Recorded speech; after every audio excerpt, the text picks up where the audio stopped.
বাংলাদেশের মধ্যে সরকারি হসপিটালের মধ্যে পরিষ্কার পরিচ্ছন্ন রেস্টুরেন্টে আপনাদের স্বাগত জানাচ্ছি। আপনারা চলে আসবেন রেস্টুরেন্টে। সকালের নাস্তা, দুপুরের খাবার, রাতের খাবার, বিকালের নান রুটি সহ সুস্থ, সুন্দর, মনোমুগ্ধকর পরিবেশে খেতে পারবেন। চলে আসলাম আমরা হসপিটালের ভিতরে। আমার হাজব্যান্ড অসুস্থ, তাই চিকিৎসা করতে নিয়ে আসলাম। 1 মাস আগে ডেট দিয়েছিলেন ওনাকে এনজিওগ্রাম করানোর জন্য। আজকে আবার এনজিওগ্রাম করানোর জন্য নিয়ে আসলাম। আজ 1 মাস হয়ে গেছে। এই তো জরুরি বিভাগে চলে আসছি। পরে লিফটে উঠলাম, উঠে তারপরে ডক্টরের কাছে গেলাম।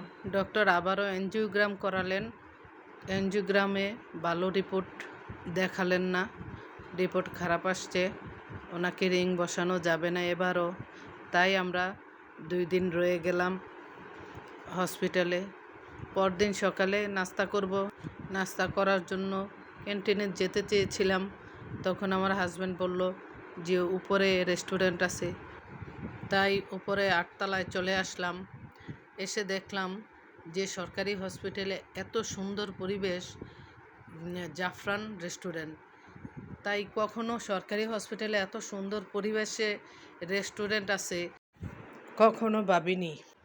সরকারি হসপিটালে এত সুন্দর রেস্টুরেন্ট দেখে তাই আমি সবাইকে এই রেস্টুরেন্টে আসার স্বাগত জানিয়েছি।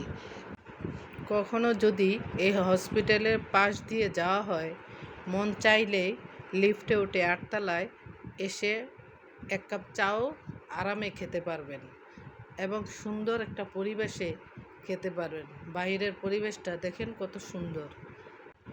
আমরা ওখানে নাস্তা খেয়ে চলে আসলাম। এখানে এসে বিলটা দিয়ে দিলাম। খাবারগুলো কত সুন্দর করে সাজিয়ে রেখেছে সেটাও দেখে চলে আসলাম।